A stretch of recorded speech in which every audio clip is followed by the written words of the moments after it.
So hello and welcome everybody to another episode of the Sacred Wisdom podcast. In today's episode, we will be discussing the knowledge of Tartaria. Now, Tartarians used a lot of somatic-based systems and energetic systems to heal themselves and the communities around them. And I am joined with the amazing Stephen Denman today. Thank you for coming, Steve. How are you doing? I'm well, Zach, and I hope all's good with you. Good to see you as always. So tell us about the knowledge of Tartaria and where this knowledge has gone in society today, because this didn't disappear, did it? No.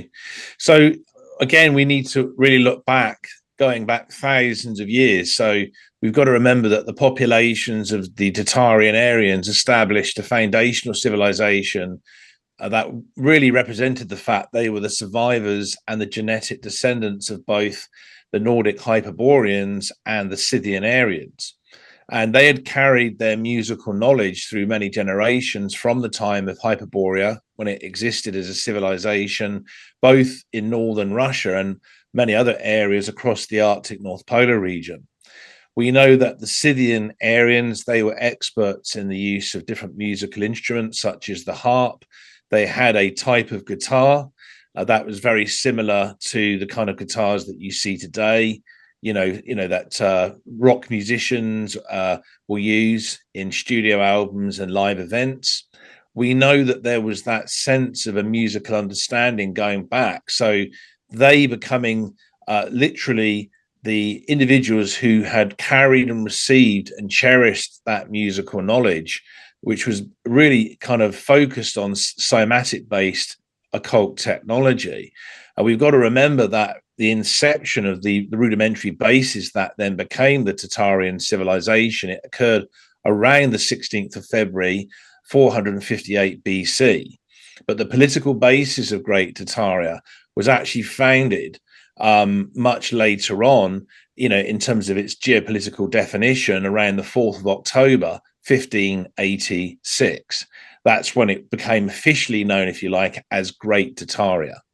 So there'd been many generations of Nordic Tartarians or Tartarian Aryans that had carried this musical knowledge, understood its importance as forms of somatic-based occult technology. There wasn't state healthcare systems back then in the villages, towns, and cities of Great Tartaria, and therefore across northern Russia. You can imagine how bitterly cold the sub-zero temperatures would have been during the autumn time and the winters in northern Russia. So in any kind of ailments or sicknesses or disease had to be treated by using forms of sound healing.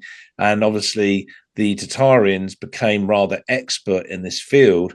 And these types of somatic-based occult technology also interrelated on how they unified their own communities and societies in what would eventually become, in the towns and cities, these healing temples that then obviously became repurposed as chapels, churches, and cathedrals.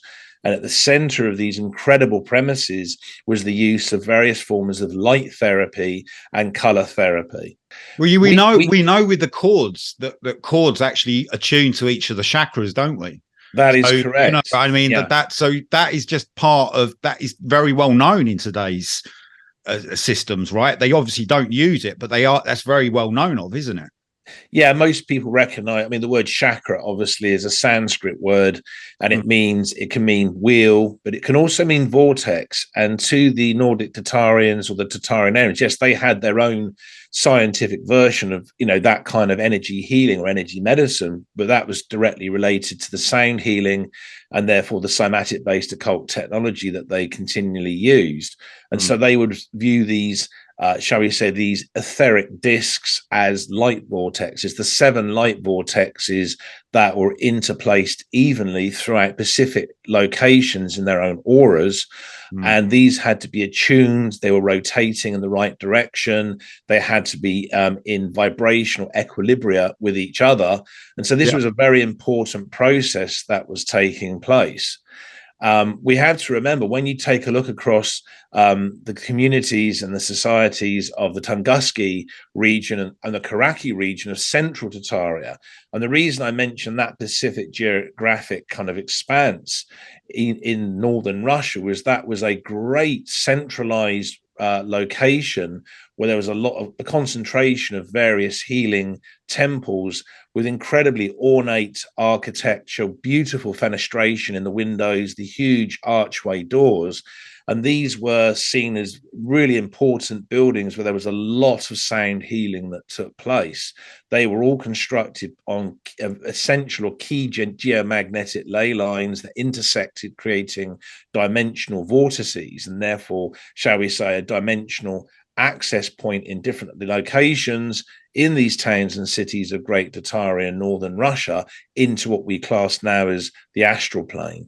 But when we take a look at the fact that these Nordic Tartarians or Tartarianarians in northern Russia were experts in these various types of somatic-based occult technology and anti-gravity-based occult technology, and they put sound healing, and therefore, which is a type of energy medicine, really at the very central point of their existences in their civilization as something with immense importance, which isn't really viewed in that way today. Everything's pharmaceutical medication, it's allopathic surgery, it's all about really not focusing on the psychosomatic issues, which, although admittedly what's started to happen in the last 5 to 10 years in Western medicine, there's a lot more emphasis being put on psychosomatic causes, and therefore emotional stress as being an activator of various sicknesses or illnesses or general ailments in the human body.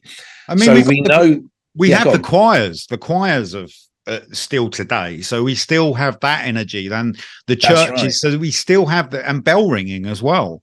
So these still practices still happen in the Western world. So it's very interesting that, and that's something that's, I think, many people don't realize. I mean, when you look at many of the old medieval villages and the medieval towns and many of the city districts, I suppose we could say as well, across the United Kingdom of Great Britain, but let's just stick with England and Wales.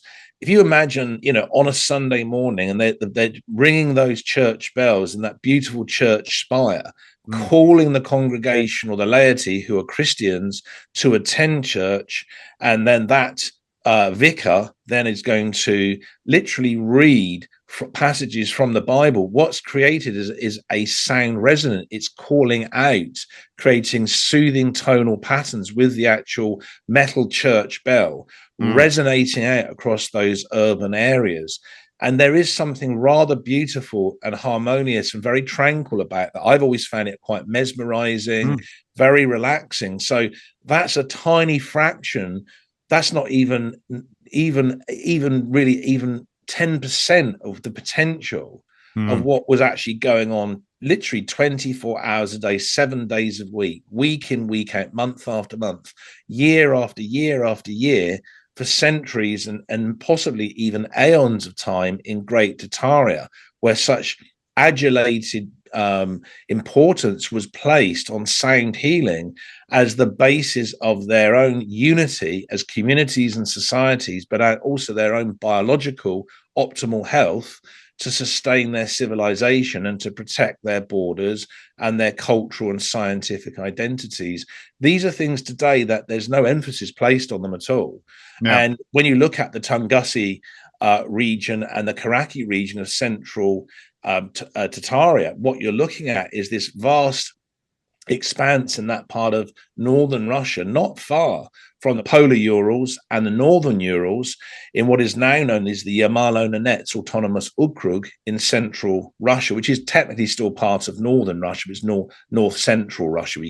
Steve, I haven't looked into that area, but what is in the Tunguis area now of Russia, northern Russia? What is in that?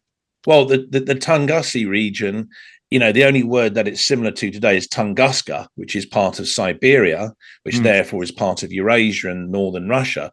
The Karaki region doesn't even exist. So the etymology behind that word, which is a word from the Tartarian language, which is now classed as I mean, many people would say that language never even existed. The Tartarian language did exist. It was a real language. We got a large amount of documented proof, and we've given that in many previous presentations. It's been reiterated on numerous occasions. So I don't want to go back into that now, but the information we've obviously presented. Check out the other podcast people. You can look at them, and they've got all the information in them.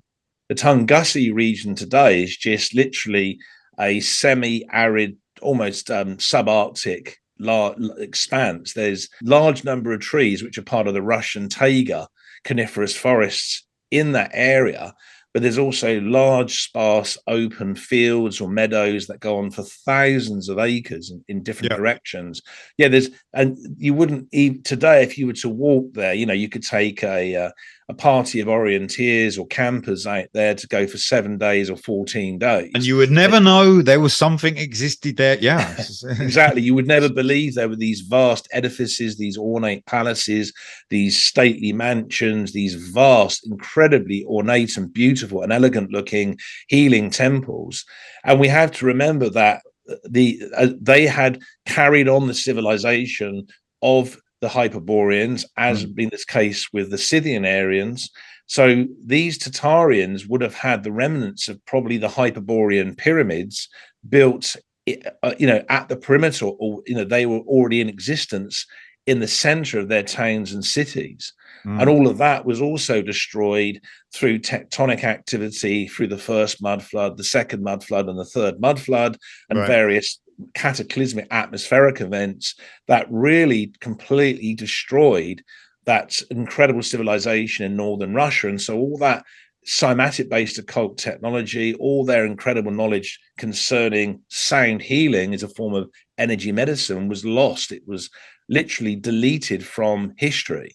And if we give another example on how this can happen geographically, if we look at the Gobi Desert, so you go to parts of northern China, you go into southern Mongolia, you go across the Gobi Desert. This is it's a freezing cold desert. It's not a warm desert like the Thar Desert, for example, in Rajasthan in India. So what we're looking at is a vast amount of dried out silt that's become silicon dioxide or sand. And that was actually originally part of the mud floods that were taking place hundreds of years ago. That whole area was actually called the Gobi Sea thousands of years ago. Would that have been the last sort of section of the mud floods where it would have stopped around the Gobi Desert? I mean, we're not too sure on how it would have, in terms of how the first mud flood, second mud flood, and the third mud flood panned out in that geographic location. But what we know is that there were actually the archaeological remains of Hyperborean pyramids that have been found, by the way, by various Russian archaeologists and other researchers in the Russian Federation, in that area around the perimeter of the Gobi Desert. So we know that these Hyperborean pyramids, they were granite based, they were known as the Shining Pyramids. They existed there, or crystal pyramids. And we have to remember the word crystal from kristallos in the Greek language actually means solidified light or frozen light. That's actually its etymology.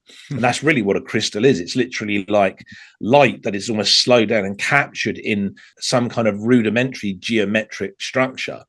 So these pyramids were generating huge amounts of transmitted telluric electricity. They were basically power bases for the Nordic Hyperboreans. So when it comes to Great Tartaria in northern Russia, they would have been literally individuals that would have cherished and tried to protect these archaeological remnants of these Hyperborean pyramids. And many of their towns and cities were constructed around such remnants. Just as today, for example, here in the United Kingdom of Great Britain, we have, the National Trust, we have English Heritage, and we have all these old stately buildings going back to the Dark Ages, the early medieval period, and they're seen as museum pieces. I think a similar thing took place, but from the perspective of these Tartarian Aryans, they knew that these Hyperborean pyramids had also been used for sound healing purposes. So it was just an evolvement and progression and cultural change that took place over many generations that allowed these Nordic Tartarians or Tartarianarians to develop their own version of the sound healing and obviously somatic-based occult technology for medicinal purposes to maintain optimal biological health. And, I think that's something that most people don't really understand. These somatic patterns created a lot of harmonic bliss and peace. We know that there were Tartarian giants. They existed. They coexisted with these Nordic Tartarians. So you had these 12-foot high Tartarian giants who were living in a coexistence that was harmonious and peaceful. And it's very likely that they had helped by operating the various types of somatic-based occult technology, creating sound waves to levitate stone and using anti-gravity airships to actually construct these healing temples that would then eventually go on to be repurposed as chapels, churches, and cathedrals by the Roman Catholic Church and the various Protestant Christian churches around planet Earth. Do you want to tell us more about the chorals and the orchestral melodies that was sung and what was going on there? Because were there any particular songs? Because I know from the certain expositions that are in London that there was almost like a structure of music created, and this would have seemed that this knowledge was taken from Tartaria or taken from the old world and then brought into like this formula to fit into the human, to a way to limit and teach the human in a limited way and not in a sense of this self-healing way that we've been discussing. But tell us more. Well, I'd say that one of the other functions of the harmonic choral singing and orchestral melodies that we used actually centered on the infants or the Tartarian children. There was a tremendous cultural importance placed by the fathers and the mothers of these children in Great Tartaria, northern Russia, when they attended the healing temples in the various towns and cities across that vast expanse, because at an early age, they wanted to ensure that the biological health of their children was always optimized, that they would grow up as strong, healthy adults. And we have to remember, a lot of the choral singing was therefore used to stimulate what's known as the vagus nerve, which is an element of the autonomic nervous system, or the ANS. And therefore, many of the Tartarianarians, both the children and the adults, use singing and chanting to relax themselves. We have to remember that the voices of children who are pre-adolescent, the actual tonal pitch that they could reach was very different to those of young adults or middle-aged adults in Great Tartaria, northern Russia. So their voices were seen as immensely important as part of these healing tonal patterns that can actually stimulate the vagus nerve, as I said, which is a part of the autonomous nervous system within the human body. They had the right frequency, right? That's right. And obviously, many of the choral singing patterns and the orchestral melodies were equivalently combined with the tuning forks, with these huge metal organs in these healing temples to create specific wavelengths of sound that could interrelate with the actual wavelengths of the photons or the light coming in through the crystal glass windows in these somatic-based healing temples across Great Tartaria. So we have to remember also that each of these chromatic-looking crystal glass windows had a specific kinds of metal frames that were comprised of precisely lead, gold, aluminium, silver, and copper banding. Some of it you can be classed as braiding because they actually created ornate patterns on the surface of these metallic frames around the crystal glass. The actual crystal glass windows in these somatic-based healing temples also use refined macrocrystalline substances that included diaphanite, which is also known as clear quartz, amethyst, which is known as also purple quartz, galazine, which is also known as blue quartz, coconite, which is also known as red quartz, or most people will recognize it as ruby. You also have citrine, which is also called yellow quartz. You have galactodite, which is also known as milky quartz, rosine, which is known as pink quartz, and lastly, prasiolite, which is known as green quartz. So they were experts in the use of a purified crystallic production in order to create these beautifully perfected and very ornate geometric colored stained glass windows to ensure specific types of wavelengths of photons or light could be combined with the various sound waves emanating from the tuning forks and the voices of the adults and the children in these congregations or laity in these healing temples. It was really Amazing. a fantastic I just wanted experience. to say, I just wanted to say about the Chicago World Fairs, because I found out last night, apparently the glass on the dome roofs was used with crystalline glass.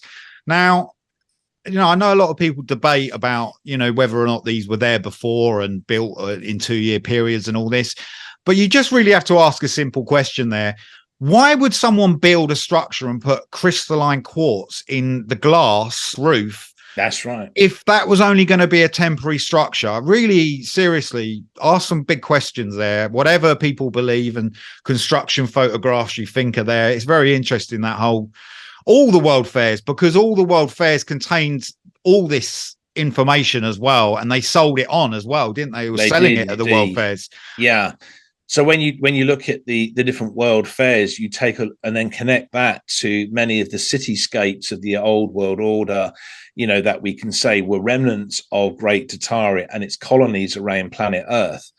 These buildings over the last 100 to 150 years have been progressively completely demolished. It wasn't just they still the are. use of destruction by using fire or earthquakes, or by demolishing all the buildings once these world fairs were over to again create further deletion and suppression. We know that these cities whole scale were literally destroyed in stages level, and the buildings that replaced them were very mundane. They didn't have all the ornate, highly elegant looking architecture, the beautiful fenestration around the windows and doors. They didn't have beautiful elevated mansard roof lines. They didn't have all the beautiful iron grille work. They didn't have the wonderful spires or domes, with these metallic antennae to receive the telluric electricity that was being drawn down from the atmospheres above these old world cities of Great Tartaria.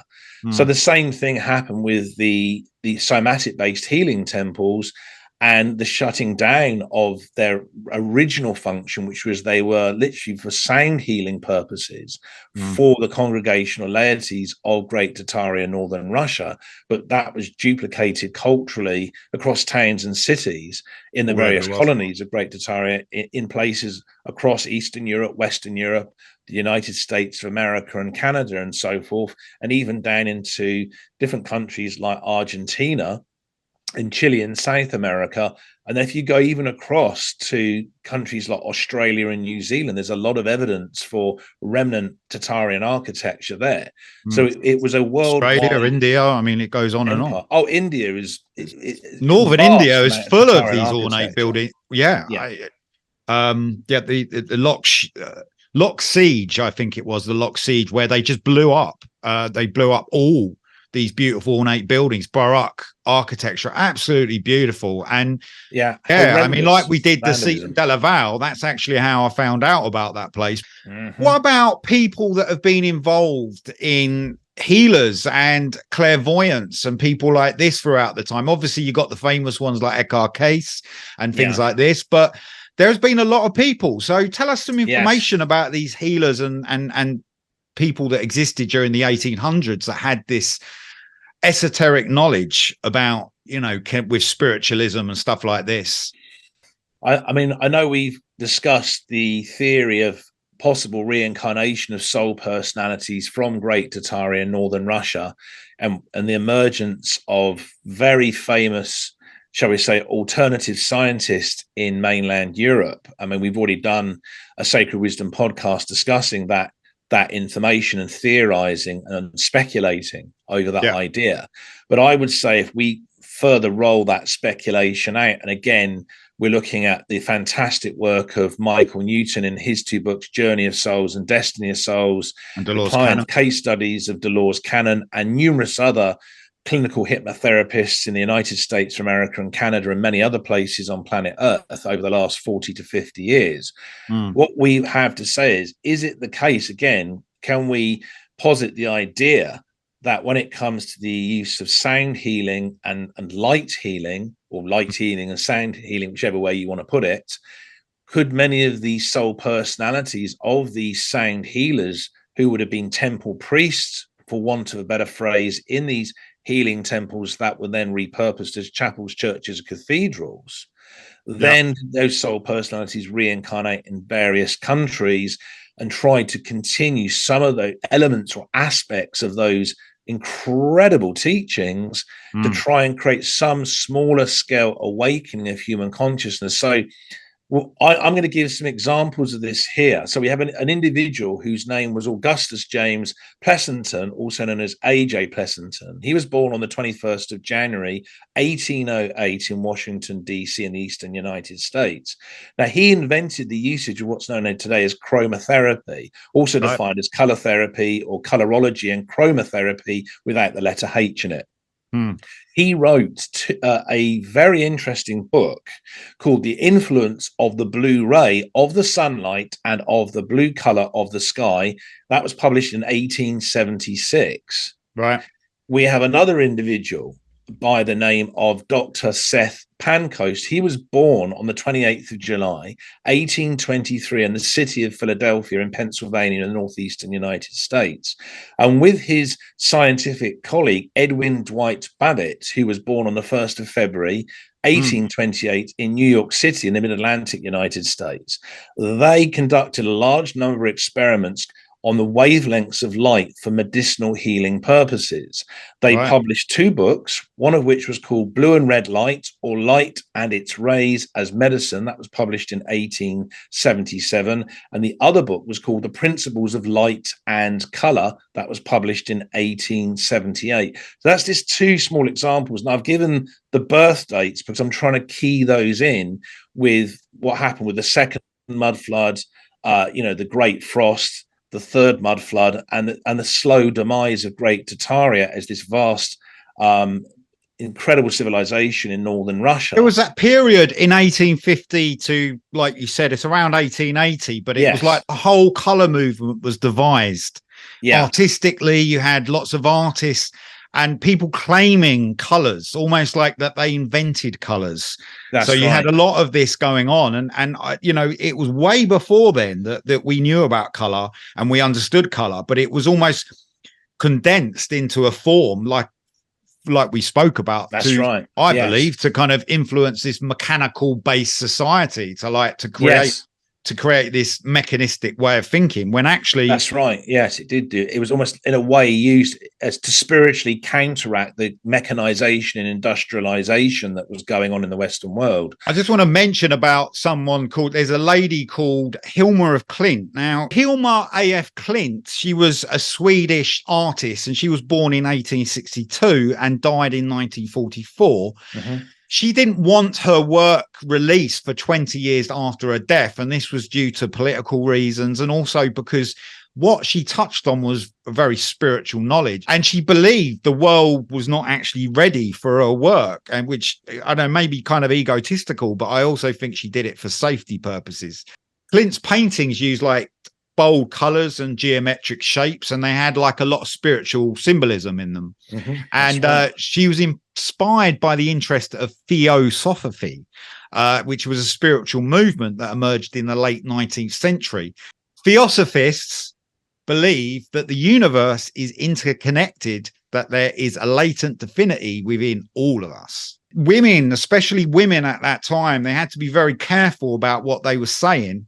And it was very restricted, obviously, but anything to do with spiritual knowledge or anything to do with, basically, you thought outside the box. So she was very worried that her work would be confiscated. Good exhibition, which we will be doing something on to look into, is the 1862 South Kensington exposition. Now, this was where color, light, sound was formed. It would seem it was put in a way to communicate with people better. That's right. And actually make people understand, give a set of reasonings and understanding to color, to what this world is.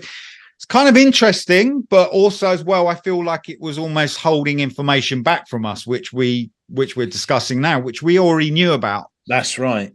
It is. I mean, there was, during that part of the Victorian age, this huge, it was a type of spiritual revivalism that also interconnected with concepts of light healing or photonic healing, sound healing or harmony based healing, or was using forms of choral singing and harmonic patterns from orchestral players and so forth, combined with the use of tuning forks with organs in chapels, churches, and cathedrals, as well as actually using percussion instruments like xylophones and pianos and so forth. So there was a real enrichment of exploration of sound healing that was taking place during the Victorian age that was connected to the spiritualist movement.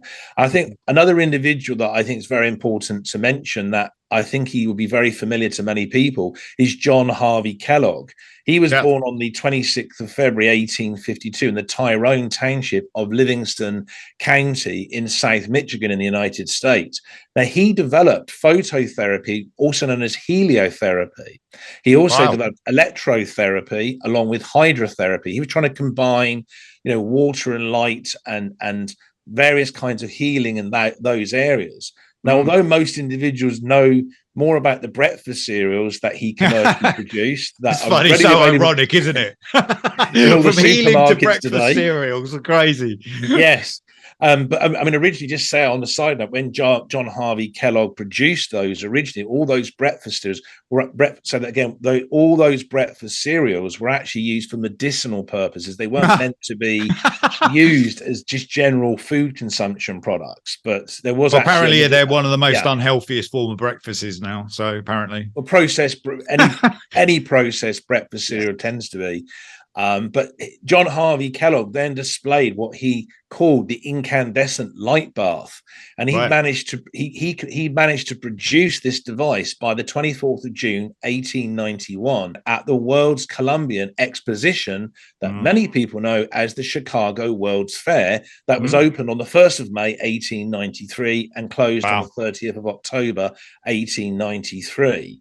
Now, what is also interesting to note about this individual, he wrote a fantastic book called Light Therapeutics, a practical manual of phototherapy for the student and the practitioner, with special reference to the incandescent electric light bath. That was published in 1910. We need to theorize, therefore, was John Harvey Kellogg an individual with a soul personality that had reincarnated from great Tartaria northern Russia to disseminate these types of healing? Now, again, that's just theory. You can class it as wild speculation. We don't have any scientific proof for that. But it's interesting to posit this because so many of these individuals were arising in this historic period. So you look at the Victorian age, and then you go into the Edwardian period. So this is leading up to, the time of World War One. And then the interwar period and what was going on then scientifically. And then you see everything, this ginormous dispersal of knowledge even further after World War II ended on the 8th of May, 1945, with victory in Europe. And obviously you have what was known as Operation Paperclip and everything else that took place thereafter. So I just thought it was interesting to mention him because his actual... Fascinating, Steve. Fascinating. Yeah. I mean, an incandescent light bath, when you see the photographs of it at the World's Columbian Exposition, also known as the Chicago World's Fair, it's a fascinating piece of technology. And then we have another individual, and this was an individual who wasn't an American. His name was Georgy Vasilyevich Lakovsky, also known as George S. Lakovsky. And he was born on the 17th of September, 1869, in the village of Ilya in the Minsk region of central Belarus. At the time, that was part of the Russian Empire under the Romanov royal family. Now, he invented what was known as the multiple wave oscillator, and that was used for sound healing purposes to balance and create equilibrium in the vibration of the cells of the human body and to remove toxins and bacteria that will be harmful, causing sickness or disease. And he wrote a book called The Secret of Life that was published in London in the United Kingdom of Great Britain in 1939. Based on his work. So many people have never even heard of that individual. But amazing. It's kind of during the war, that would have kind of, been pushed to the side a bit, wouldn't it, really? Yeah. There's just so many individuals who really were incarnating onto planet Earth during this kind of period. of the Victorian age leading up into eventually the Edwardian period. Another individual who was an American is Royal Raymond Rife. I'm sure many people have heard of him. Born on the 16th of May, 1888, in the city of Elkhorn in Douglas County in eastern Nebraska in the United States. Now, he was a radionics pioneer. He invented the Rife machine, also known as the radionics machine, and that was using various pulsed radio waves, that's patterns of radio wave signals or pulses that could be used as a form of electromagnetic therapy to cure diseases and sicknesses. Now, of course, at the time and still to this day, much of Western science says that he was a quack doctor. He was a fraud. It was all made up. There's nothing to see here. Please move on, folks. It's all externalize your thoughts. It's not to do with you. It's not to do with frequency, vibration, and energy, as Nikola Tesla said. So you can see it's all about de-empowering the public away from their own ability to use forms of energy medicine, such as sound healing, to actually optimize their own biological health. Isn't it interesting how, you know, over the research we've done, and we've discussed a lot about this, and we made videos on this, you can see them on the channel, but how the aerials were inverted into on where the certain world fairs were. They built aerials, and then these aerials were transmitting a media and a frequency, but actually this frequency was actually, before they were there, was actually integral to part of us. You know, we were separated, and then almost like this has become a fantasy. I was thinking about this last night as well, with the whole computer games industry as well. The way it's become on the internet, it's almost become a digital part of us. You know, this old world is digitized in the reality we're in, and even the information that we come across now is digital information. It intrigues me a lot. It's almost like how information is stored in that digital frequency, if you like. Yeah, everything is, we are in the digital age, we're in the information age, and it's not classed as something to do with spiritual revivalism. None of this is really focused or concerned with sound healing, other forms of energy medicine. Certainly not on the mass development of cymatic-based occult technology in a portable fashion that could be given to, you know, the poorest in the third world countries and the second world countries, so they could actually cure sicknesses and diseases. That's not of any importance in the digital age. What is the synthetic redevelopment and duplication of this 3D holographic reality of the material dimension that we live in, creating an artificially induced version of it, and then getting humanity, and therefore human consciousness, to want to exist within that digital age and submerge themselves in it 24 hours a day, 7 days a week. Now, I'm not sure if that's a good thing. There's fantastic and highly beneficial reasons to use artificial intelligence or AI. There's very positive reasons for having a 5G network, faster broadband internet access. There's good reasons for that. The internet is a fantastic piece of technology when it comes to, you know, using it for research and also for education purposes. There's always a positive and a negative to these things. I feel even with my own work, it's something I've done is put it up online and almost catalog myself over the years of what I've done. So, and it's interesting how the internet and the digital world is becoming a bit of that. It's almost becoming like a logging machine where we kind of log into and we put all our information and thoughts into. But Steve, there have been other individuals. So who else has there been? It's Thomas Galen Hieronymus. He was born on the 21st of November, 1895 in Kansas City in Jackson County in western Missouri. Now, he was another radionics pioneer. He invented what's being phrased the electrochemical detector, which could scan for any electrochemical series of different, residues in material matter that could be possibly an issue that could cause disease or an infection or some kind of sickness. And he was able to do this by the combination of looking at two or more chemical elements with this electrochemical detector. And that didn't matter whether those chemicals were either solid or fluid or in gaseous forms, and could be looked at ordinary room temperatures. So he was an individual that was looking at using, again, energy in the form of an electromagnetic spectrum to really scan for sicknesses, disease, because obviously the electromagnetic spectrum, there's all different hertz frequency ranges to all the different aspects of the electromagnetic spectrum, not just the visible light aspect of it.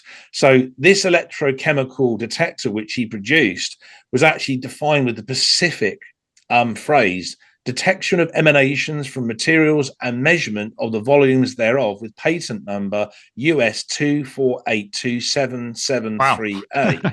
And that invention was registered and therefore patented on the 27th of September 1949 with the United States Patent and Trademark Office, or the USPTO. So Right. that's how seriously he took that information. He saw. And why didn't that patent get used, or why isn't that the device out in the public domain? Well, maybe we should rephrase that, and in terms of why is there so much resistance in the orthodoxy of Western science to being more open-minded to these types of inventions, and also even just exploring these concepts. I mean, they don't even explore the mechanistic way, do they? That's ultimately. Sorry, Steve, just bounding off what you're saying, but it's they don't feed the mechanistic way human, right? That's it. But they don't, and they. It's not as even if any of these academics from Western science even want to spend even 10 minutes just giving consideration to the idea of radionics.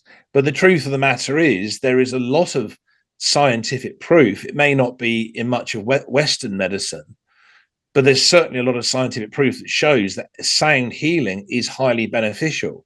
We can just think, for example, very briefly on, you look at all the different shaman, the use of drumming techniques, the use of sound healing in that way to create certain types of somatic-based rhythm or tonal patterns that could then purge what they believe was sickness or an illness of some nature from people, inhabitants in a village in a remote part of, say, South America or some part of Southeast Asia, and that's gone on for thousands of years. And it's built into us. This isn't but it seems that, like, for the last 200 years, people have got this lobotomy where they feel like, oh, this is the way, we're still learning about. This is ancient stuff. This is really ancient. But yeah, it's far out, Steve, far out. I mean, you go back to the time of the Nordic Hyperboreans. They were known to use huge harps, and they would pluck the strings on these huge metallic harps to create cymatic-based tonal patterns. It's known that the Scythian Aryans also used harps. They were experts in metallurgy and goldsmithing and silversmithing, as well as equestrianism. But they also were experts in the development of ornate musical instruments, which they used for healing purposes. And so when it comes to the Nordic Tartarians or the Tartarian Aryans of Great Tartaria in northern Russia, they simply continued that culturally and scientifically. Okay, so if we go back to the time of the final collapse of Great Tartaria and the complete wiping out, really, and suppression of all knowledge of the sound healing and the cymatic-based occult technology from Great Tartaria and its colonies, the demolition of millions of ornate buildings that had been constructed by both the Tartarian giants and these Nordic Tartarians over many centuries. It was like that was really dragging humanity back down to a point where they would have to suddenly start again. And they would have to remember through many generations what had already been known for thousands of years. So, and that whole point of that, we've tipped on that a little bit, but that's about the own personal soul journey that we're on. Yes, and that's again another reason why nobody should be angry or get annoyed about this, whether you believe in it or not. Yeah. Because this is about returning to something and understanding information. It's really important that people don't get triggered by this, because I think it can get people quite angry that they realize what's happened in the past. Or they see another version to the past. It can make people quite upset. Yeah, and I think one of the things in terms of, if we look at the multi-generational trauma and the trauma that these Tartarian Aryans carried, like not just the orphan trains that were, being used all over the United States of America, and many of these children, not just obviously children from Great Tartaria and northern Russia, but obviously parts of Eastern Europe, including countries like Poland and Bulgaria and Hungary, and also obviously Western Europe, where you've got countries like France and Germany and Belgium, where there were so many children being transported across the Atlantic Ocean into the eastern United States. That multi-generational trauma is something else that needed people out there that would create healing. And I think when we look at the use of sound healing, combining that with maybe dance and gymnastics for some individuals would have been seen as beneficial. And that brings me on to a lady that I really want to discuss. She was very important in what took place. We need more ladies in this movement. There's not enough. There's a lot of men. So let's bring some more ladies in. Before I mention her name, what I want to do is again posit this idea.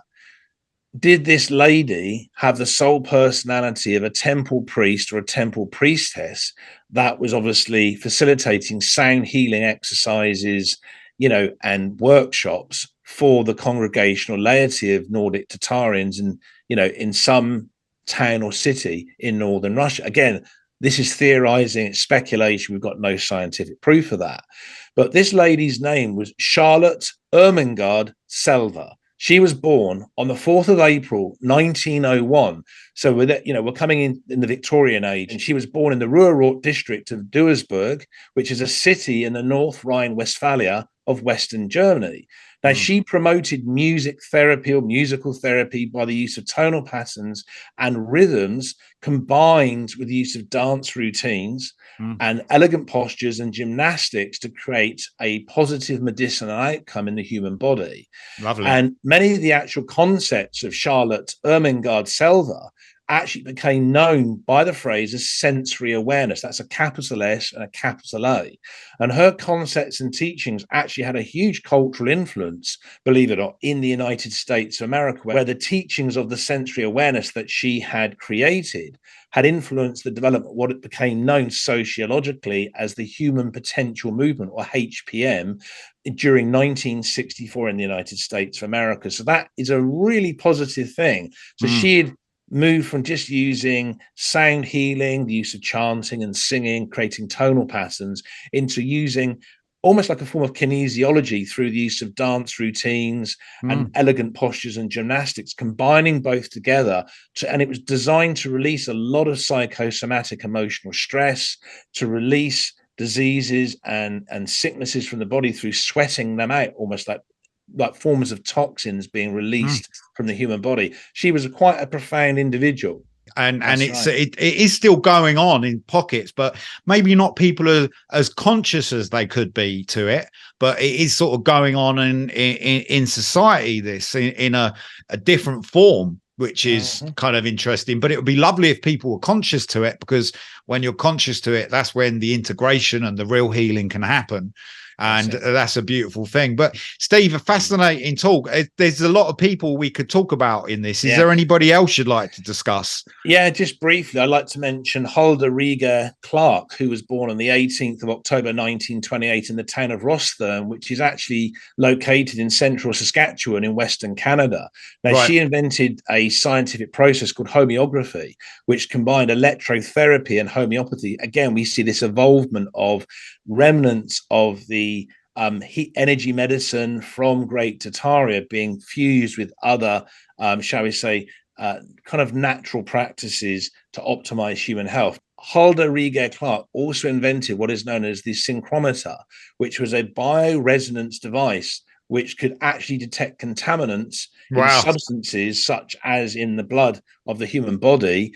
And then obviously measures could be taken to purify and purge those impurities. So she also invented the zapper, which functioned by using pulsed low voltage direct currency, or DC. So here we have the use of electricity, just as the Tartarians used obviously telluric electricity drawn down into the electrical capacitors in the basements of their healing temples. And it is known in the East that this is still used. They still use this to reduce tumor sizes.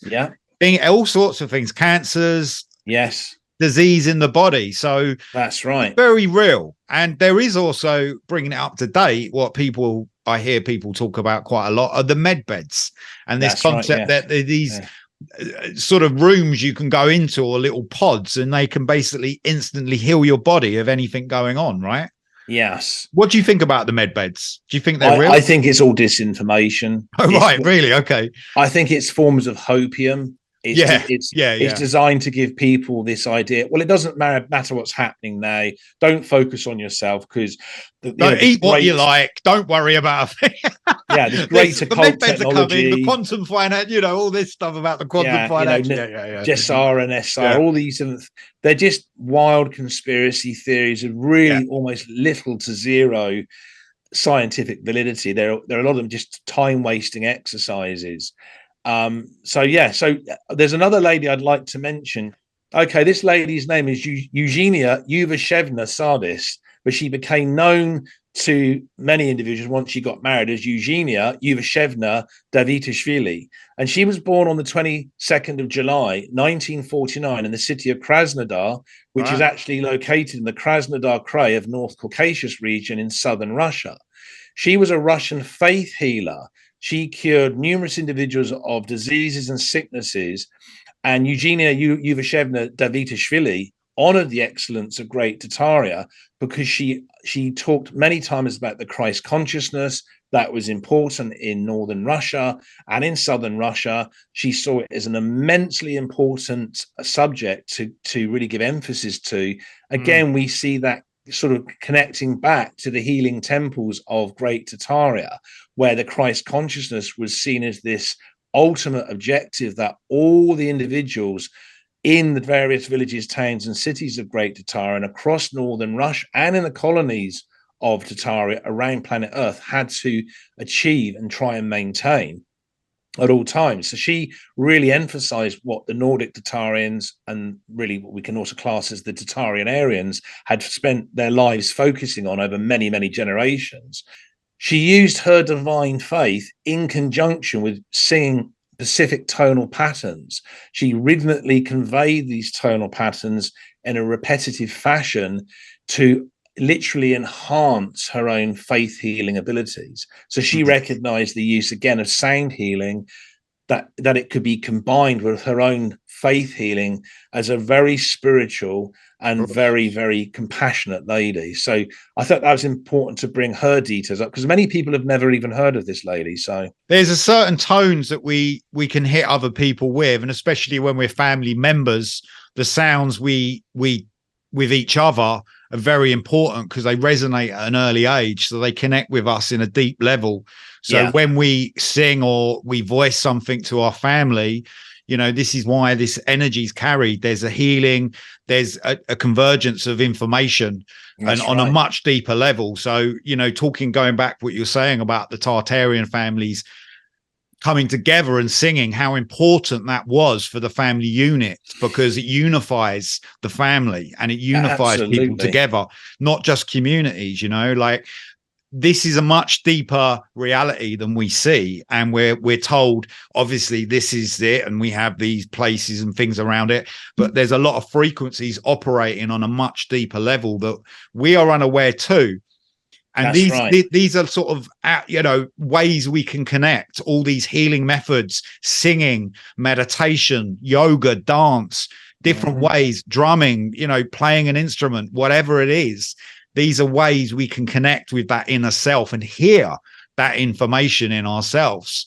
Absolutely. I totally agree. And I think that, that's why I find the civilization of Great Tartaria so unique, simply because there was such an emphasis on the Christ consciousness, on maintaining family unity, making sure that both children and adults in the towns and cities of Great Tartaria regularly attended the healing temples that were then unfortunately repurposed as chapels, churches, cathedrals. And there's nothing wrong, obviously, with the way they're used now. I mean, I think the values of Christianity are absolutely fantastic, but we have to remember there was an old world empire and it did exist. And Great Tartaria was built around the idea of emphasizing family unity, creating communities and societies that would use sound healing as a form of somatic-based occult technology as really a cornerstone of tremendous importance in the longevity of their own civilizations, as well as their own psychological and emotional well-being. And that was then reflected in their biological health. So very important information to put out there. We could keep going. I know we can. We've got so much stuff to talk about, and we try and condense these talks down so we channel the information to you so you guys can look into it more. So just so you know, everybody, you can also purchase our book, Mysterious Realities, which is available on Amazon in paperback or ebook, or you can buy direct from our website. Stephen, you are absolutely amazing. I really mean, thank you so much for all your knowledge on this. Everybody is thoroughly enjoying these episodes, and there is a lot more to come. So thank you very much, Stephen. And it's a bye from me. And it's goodbye from me.